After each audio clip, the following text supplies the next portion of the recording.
Olen Yli-Pietilän Marko ja Granola vastaan ratkaisuliiketoiminnasta, joka pitää sisällään tätä perinteisempää painotuotantoa ja painotuotantoon liittyvää liiketoimintaa. Grano on graafisen alan iso toimija Suomessa.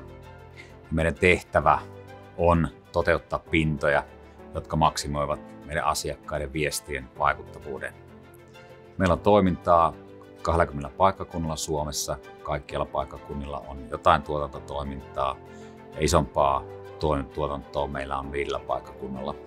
Meitä on yhteensä vajaa 800 ja me vuosittainen liikevaihto on jonkun verran yli 100 miljoonaa. Grano toimii hyvin laajasti tässä graafisessa teollisuudessa. Meillä on tällainen Grano 360 portfolio, joka tarkoittaa, että me voidaan palvella meidän asiakkaita oikeastaan kaikkialla markkinoinnin ja viestinnän osa-alueilla.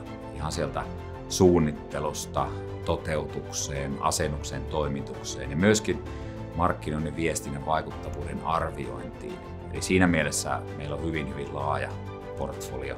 Ja sitten palvelupuolella pystytään suunnittelemaan asiakkaiden kanssa yhdessä sitä viestintää ja rakentamaan myöskin digitaalisia viestejä ja toteuttamaan asiakkaiden viestejä digitaalisilla pinnoilla. Teknologia kehittyy kovaa vauhtia oikeastaan kaikilla aloilla, myös graafisessa teollisuudessa. Asiakkaat on meille tärkeitä ja koko ajan me pyritään etsimään keinoja tehdä asiat paremmin, tehokkaammin, nopeammin. Tähän oikeastaan liittyy kaikki meidän nämä investointitarpeet, mitä meillä on.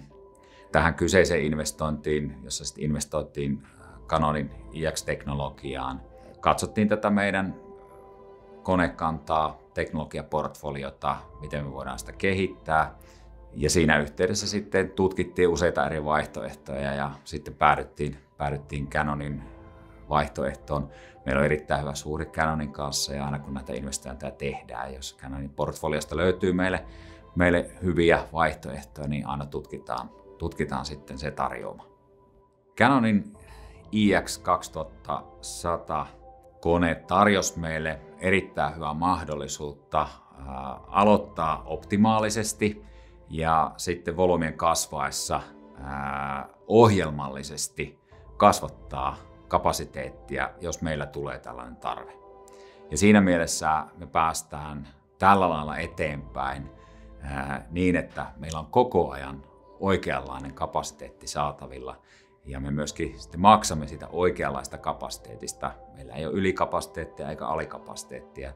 Tämä oli meille semmoinen ihan tärkeä asia se päätöksentekovaiheessa, että me pystytään etenemään optimaalisesti ja tämä investointi luo meille mahdollisuuksia ja vaihtoehtoja myös tulevaisuudessa.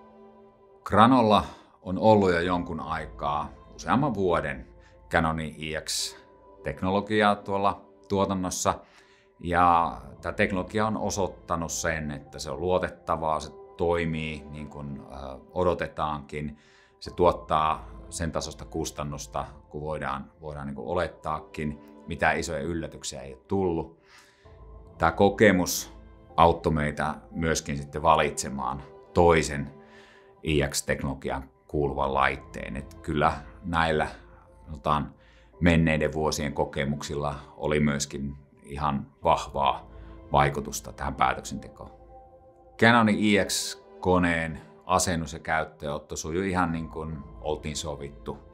Aikataulut piti, asennuksen aikataulu oli sellainen kuin oltiin puhuttu ja myöskin sitten käyttöönotto oli oikein sujuva.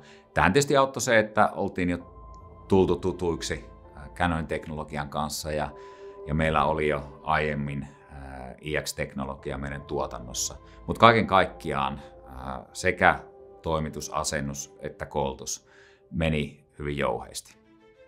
Canonin iX-kone on lähtenyt todella hyvin käyntiin tuolla meidän tuotannossa. Kokemuksethan on aika lyhyet tämän uuden koneen osalta. Jo olemassa olleen koneen osalta tiedetään toki, että minkälaista se tulos on. Ja odotukset on samankaltaiset nyt sitten tältä uudelta koneelta. Ja se, mitä investointivaiheessa laskettiin ja oletettiin, niin sen toki odotetaan sitten myöskin toteutumaan. Meidän hyvä avoin suhde Canonin kanssa, se on sellainen, jota voi kutsua jopa strategiseksi kumppanuussuhteeksi. Meillä on vain muutamia toimittajia, joilla meillä on vastaava suhde tällä hetkellä. Tämä meidän strategisempi suhde Canonin kanssa, sehän laajenee pelkän teknologiayhteistyön ulkopuolelle. Eli mehän jaetaan myös esimerkiksi markkinatietoa, mihin maailma on menossa puolin ja toisin. Ja siinä mielessä Canonin rooli on laajempi kuin ainoastaan toimittaa meille koneita.